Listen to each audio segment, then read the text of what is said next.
So, conservation మనకెందుకు అవసరం అంటే, మనం బ్రతకడానికి అండ్ అలాగే మనతో పాటు వేరే లివింగ్ బీయింగ్స్ కూడా బతకడానికి మనము కన్జర్వ్ చేయడం అనేది చాలా ఇంపార్టెంట్ అనమాట. ఫారెస్ట్‌ని అండ్ అలాగే వైల్డ్ లైఫ్‌ని. So, conservation in the background of a rapid decline in the wild life population and forestry has become essential అని చెప్పేసి చెప్తున్నారు. సో, మనము ఈ ఫారెస్ట్ అండ్ వైల్డ్ లైఫ్‌ని ఎందుకు కన్జర్వ్ చేయాలి అని చెప్పేసి క్వెషన్ చేసినట్లయితే, conservation preserves the ecological diversity. So, ఇది ఎకలాజికల్ డైవర్సిటీని ప్రిజర్వ్ చేసి మన లైఫ్ సపోర్ట్ సిస్టమ్ అంటే మన లైఫ్‌ని ఇప్పుడు సపోర్ట్ ఏం చేస్తుంది ఫ్రెండ్స్, మనకి ఇప్పుడు వాటర్ కానీ, ఎయిర్ కానీ, సాయిల్ కానీ ఇవి ఉండడం వల్లే మనము మంచిగా నీళ్ళు తాగుతున్నాము, ఫ్రెష్ ఎయిర్ పీల్చుకుంటాం అండ్ అలాగే సాయిల్‌లో మనం అంటే నేల మీద పండించిన ఫ్రూట్స్ అండ్ వెజిటబుల్స్ కూడా తినగలుగుతున్నాం అనమాట. సో, ఇవి గనుక మనము కన్జర్వ్ చేసుకున్నట్లయితే ఇవి మనము అండ్ మనతో పాటు అదర్ లివింగ్ బీయింగ్స్ కూడా చాలా హెల్ప్ అవుతాయన్నమాట. ఇంకోటి ఏం చెప్తున్నారంటే it also preserve the genetic diversity of plants and animals. So, plants and animals యొక్క జెనెటిక్ డైవర్సిటీని కూడా ప్రిజర్వ్ చేసి వాటిని చాలా ఎక్కువగా గ్రో అయ్యే ఆస్కారం ఉంది అని చెప్పేసి చెప్తున్నారు. For example, in agriculture we are still dependent on traditional crop varieties. So, మనము వ్యవసాయంలో చూసుకున్నట్లయితే మనం ట్రెడిషనల్ క్రాప్ వెరైటీస్ మీదనే ఇంకా డిపెండ్ అయిపోయి ఉన్నాం. అండ్ అలాగే మనం అక్వాటిక్ డైవర్సిటీని చూసుకున్నట్లయితే మనము ఎక్కువ ఫిషరీస్ మీద డిపెండ్ అయిపోయి ఉన్నాం అన్నమాట. So, in the 1960s and 70s conservationist demanded a national wildlife protection programme.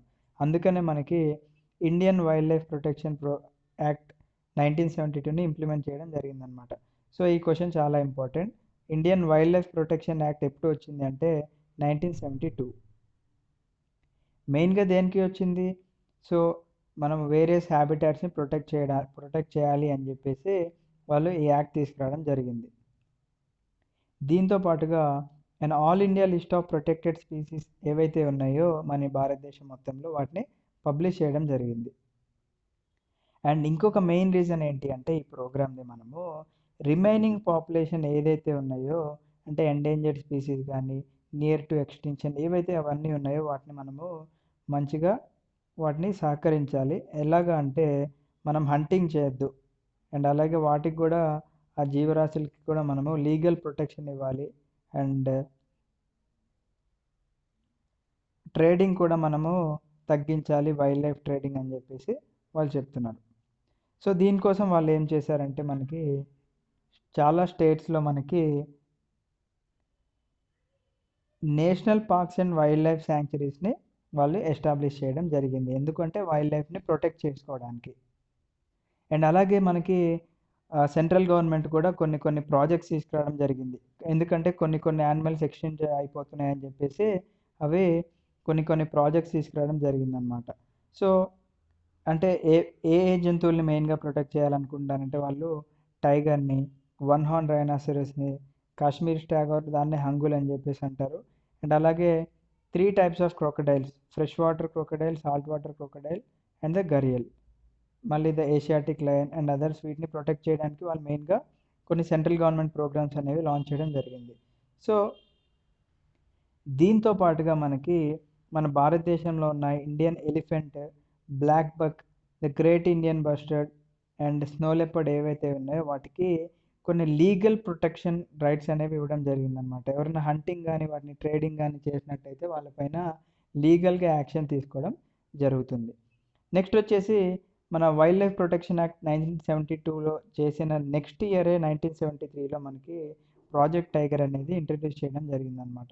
So, this is one of the key wildlife species in the faunal web. In 1973 the authorities realised that the tiger population had dwindled to 1827. So, మనము 55,000 ఉండే మనకి last సెంచరీలో. 55,000 నుంచి మనం ఈ సెంచరీలో చూసుకున్నట్లయితే 1827కి చూడండి మనం ఎన్ని వేల టైగర్స్ అంతరించిపోయినాయో. సో, లాస్ట్‌కి ఈ 1827 నెంబర్‌కి ఆ టైగర్స్ అనేవి రావడం జరిగింది. సో, మేజర్‌గా మనకి టైగర్స్ అనేవి ఎందుకు తగ్గిపోతున్నాయంటే వాటి నెంబర్స్ మెయిన్‌గా పోచింగ్ ఫ్రెండ్స్. సో, ఇక్కడ మనకి హంటింగ్‌కి, పోచింగ్‌కి డిఫరెన్సెస్ ఉంటాయి. ఎందుకు అంటే హంటింగ్ అనేది మనకి గవర్నమెంట్ నుంచి పర్టిక్యులర్ ఆర్డర్ వస్తుంది. ఫర్ ఎగ్జాంపుల్ ఆ యానిమల్ వల్ల వేరే వాళ్ళకి థ్రెట్ ఉన్నా కానీ సో వాళ్ళు పర్మిషన్ తీసుకొని హంటింగ్ అనేది చేయడం జరుగుతుందన్నమాట. సో పోచింగ్ అంటే ఏంటంటే ఇల్లీగల్‌గా ట్రేడ్ చేయడం. ఫర్ ఎగ్జాంపుల్ ఇక్కడ మనకి వన్ హార్న్ రైనోసరస్ ఉంది కదా! సో దీన్ని చంపేసి దీని యొక్క హార్న్‌ని ఆహ్, అంటే వేరే కంట్రీస్‌కి ట్రేడ్ చేయడం. అండ్ అలాగే మనకి చాలా సినిమాల్లో చూస్తూ ఉంటాం. ఏనుగు దంతాల్ని వాళ్ళు ఇల్లీగల్‌గా స్మగ్లింగ్ చేయడము, ఇవన్నీ చెప్తూ ఉంటారు. అండ్ అలాగే మనకిక్కడ టైగర్ ఎగ్జాంపుల్ తీసుకున్నట్లయితే మనకి టైగర్ యొక్క తోల్ని వేరే కంట్రీస్‌కి ఇంపోర్ట్ అంటే ఎక్స్‌పోర్ట్ అండ్ ఇంపోర్ట్స్ చేసుకోవడం కానీ, అండ్ మన దగ్గరే చూడొచ్చు మన పూర్వీకులు కొంతమంది పులిగోరేసుకుంటూ ఉంటారు. అంటే వాళ్ళేదో అఫీషియల్‌గా గర్వంగా నా దగ్గర పులిగోరుంది అని చెప్పేసి చెప్పుకుంటూ ఉంటారు కదా! సో ఇవన్నీ పోచింగ్ కింద వస్తాయన్నమాట. సో ఇవన్నీ చేయడం వల్ల ఈ టైగర్ పాపులేషన్‌తో పాటుగా రిమైనింగ్ యానిమల్స్ ఏదైతే ఉన్నాయో వాటి యొక్క పాపులేషన్ కూడా డిగ్రేడ్ అయిపోతుంది అని చెప్పేసి చెప్తున్నారు. సో అదే చెప్తున్నారు చూడండి. The trade of tiger skins కానీ, వాటి యొక్క బోన్స్‌లో కొన్ని మెడిసినల్ వాల్యూ ఉంటాయి. అండ్ అలాగే ఇందాక చెప్పిన పులి గోరు అండ్ అలాగే వేరియస్ అదర్ యాక్టివిటీస్ వల్ల మనకి టైగర్ పాపులేషన్ అనేది ఎక్స్టింక్ట్ అయిపోతుందని చెప్పేసి చెప్తున్నారు. Since India and Nepal provide habitat to about 2/3 of surviving tiger population in the world, these two nations become prime targets for poaching and illegal trading. So మన ఓవరాల్‌గా మనము tiger population చూసుకుంటే India and నేపాల్‌లో 2/3 of population ఉంది. So ఇక్కడే ఎక్కువ ఉండడం వల్ల మరి ఇక్కడే ఇల్లీగల్ పోచింగ్ అండ్ ట్రేడింగ్ కూడా జరుగుతుందని చెప్పేసి చెప్తున్నారు. అందుకే ప్రాజెక్ట్ టైగర్ అనేది 1973లో వాళ్ళు లాంచ్ చేయడం జరిగింది. సో మనకి వాటి కోసం అనేది కొన్ని national parks and wildlife శాంక్చురీస్‌ని పెట్టడం జరిగింది. For example Corbett national park ఉత్తరాఖండ్‌లో. సో ఇవి ఎగ్జామ్‌లో అడగొచ్చు ఫ్రెండ్స్ డైరెక్ట్‌గా జిమ్ కార్బెట్ నేషనల్ పార్క్ ఎక్కడుంది? Sundarbans national park and Bandhavgarh national park in Madhya Pradesh, Sariska wild life sanctuary in Rajasthan, Manas in Assam and Periyar tiger reserve in Kerala. ఇవన్నీ మన ఇండియాలో ఉన్న కొన్ని టైగర్ రిజర్వ్స్ అన్నమాట. సో సో ఈ కన్జర్వేషన్ ప్రాజెక్ట్స్ మెయిన్‌గా దేని మీద ఫోకస్ చేస్తున్నాయంటే వాటి యొక్క బయోడైవర్సిటీ అంటే జీవ వైవిధ్యం మీద ఫోకస్ చేస్తున్నాయన్నమాట. సో, సో వాటి కోసమే వాళ్ళు డిఫరెంట్ కన్జర్వేషన్ మెజర్స్‌ని తీసుకోవడం జరుగుతుంది.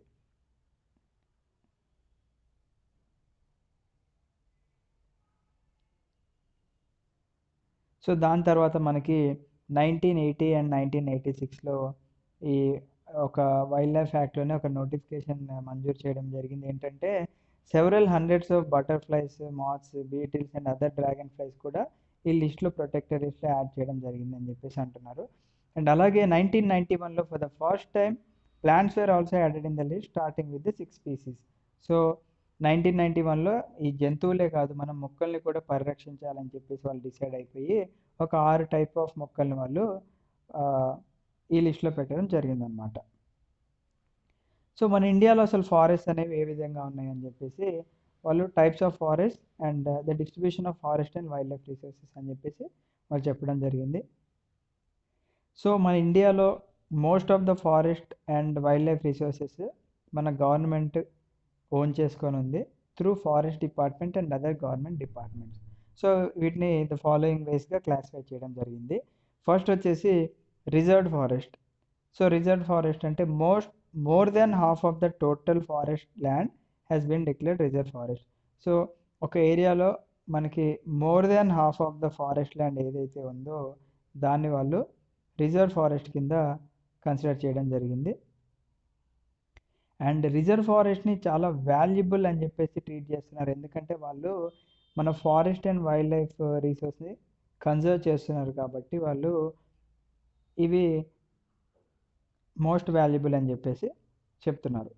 నెక్స్ట్ వచ్చేసి ప్రొటెక్టెడ్ ఫారెస్ట్ అంటే టోటల్ ఫారెస్ట్ ఏరియాలో మనకి వన్ థర్డ్ వన్ థర్డ్ ఏదైతే ఉందో మనకి ఆ వన్ థర్డ్‌ని ప్రొటెక్టెడ్ ఫారెస్ట్ కింద డిక్లేర్ చేయడం జరిగింది forest department. So this forest land are protected from any further depletion. So ఈ ఫారెస్ట్ ల్యాండ్ ఏదైతే ప్రొటెక్టెడ్ ల్యాండ్ ఉందో దాన్ని ఇంకా తగ్గించే ఆస్కారం లేకుండా వాళ్ళు అలాగే మెయింటైన్ చేస్తూ ఉంటారని చెప్పేసి చెప్తున్నారు మనకి. నెక్స్ట్ వచ్చేసి అన్క్లాస్డ్ ఫారెస్ట్.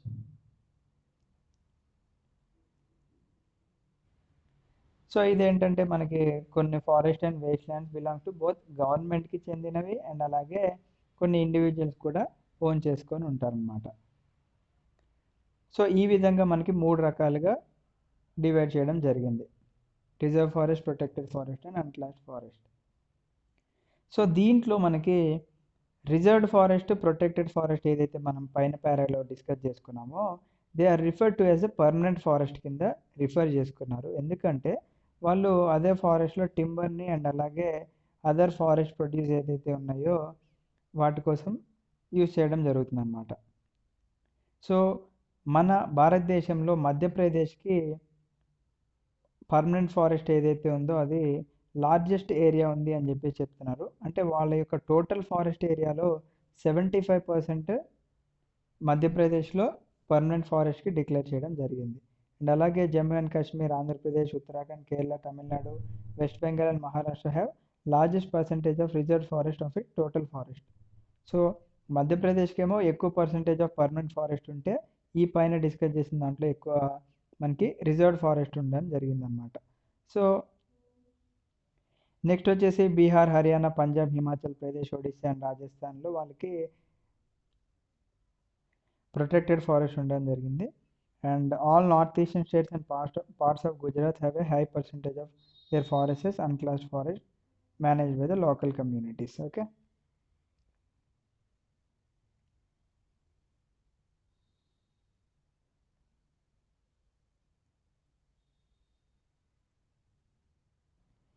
సో నెక్స్ట్ వచ్చేసి కమ్యూనిటీ అండ్ కన్జర్వేషన్. సో మన ఇండియాలో ఫారెస్ట్ అనేవి కొన్ని కమ్యూనిటీస్ కూడా వాటికి ఆవాసాలు, అంటే వాళ్ళు అక్కడ నివసిస్తూ ఉంటారు. So in some areas of India local communities are struggling to conserve these habitats along with the government officials, recognizing that only this will secure their own long term livelihood అని చెప్పేసి అంటున్నారు. అంటే వాళ్ళు చాలా సంవత్సరాల నుంచి అక్కడే నివసిస్తున్నారు కాబట్టి మనము ఆ ప్లేస్ అనేది మనము డిఫారెస్టేషన్ కానీ mining activities and other activities కోసం యూజ్ చేస్తే వాటిని మనం ఇండైరెక్ట్గా వాళ్ళ యొక్క కమ్యూనిటీని మనం డిస్టర్బ్ చేసినట్లే అవుతుంది అన్నమాట. సో అదేవిధంగా మనకి సరిస్కా టైగర్ రిజర్వ్ రాజస్థాన్లో చూసుకున్నట్లయితే విలేజర్స్ వాళ్ళు అంటే వాళ్ళ ప్లేస్ని డిస్ట్రాయ్ చేయొద్దు అని చెప్పేసి మైనింగ్ యాక్టివిటీస్కి వాటి కోసం అని చెప్పేసి వాళ్ళు ఫైట్ కూడా చేయడం జరిగింది. అండ్ అలాగే దాంతోపాటుగా మెనీ ఏరియాస్లో మన భారతదేశంలో చాలా ఏరియాస్లో విలేజర్స్ వాళ్ళంతటి వాళ్ళే వాళ్ళ యొక్క ఆవాసాలను మేము ప్రొటెక్ట్ చేసుకోగలము అండ్ గవర్నమెంట్ ఇన్వాల్వ్మెంట్ దీంట్లో ఏం అవసరం లేదని చెప్పేసి వాళ్ళు మొత్తుకుంటున్నారు. సో దీనికే ఇక్కడ ఒక ఎగ్జాంపుల్ ఇచ్చారు మనకి. ఏదైతే మన రాజస్థాన్లో ఉన్న అల్వార్ డిస్ట్రిక్ట్లో ఒక 5 విలేజెస్ ఉన్నాయి ఫ్రెండ్స్. ఆ 5 విలేజెస్ కలిపి అరౌండ్ 1200 హెక్టర్స్ ఆఫ్ ఫారెస్ట్ ఉంటుంది. వాళ్ళు దాన్ని భైరవదేవ్ దకావ్ సంచోరి కింద డిక్లేర్ చేసుకొని వాళ్ళ own set of rules and regulations పెట్టుకొని వాళ్ళు ఎలాంటి హంటింగ్ కానీ పోచింగ్ కానీ అవన్నీ చేయకోకుండా వాళ్ళంతటి వాళ్ళే వాళ్ళ యొక్క వైల్డ్ లైఫ్ని అండ్ అలాగే ఫ్లోరా ఫానా ఏదైతే ఉందో వాళ్ళని ప్రొటెక్ట్ చేసుకుంటూ మిగతా వాళ్ళ ఇన్వాల్వ్మెంట్ లేకుండా వాళ్ళు చూసుకుంటున్నారు అన్నమాట.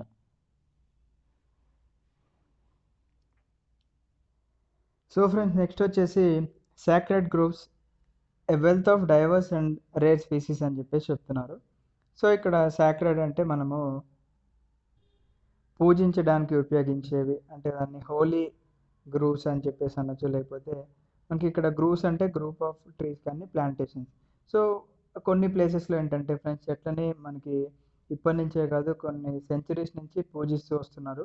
ఫర్ ఎగ్జాంపుల్ మన దగ్గర తీసుకున్నా కానీ మనకి కొన్ని చాలా మొక్కల్ని పూజిస్తూ ఉంటారు అండ్ వాళ్ళలోనే దేవతల్ని దేవుళ్ళని చూసుకుంటూ ఉంటారు. For example Sammakka Sarakka.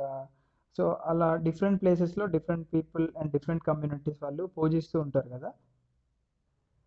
So nature worship అనేది మనకి ఎప్పటి నుంచో ఒక ట్రైబల్ బిలీఫ్ అని చెప్పి చెప్తున్నాను అనమాట.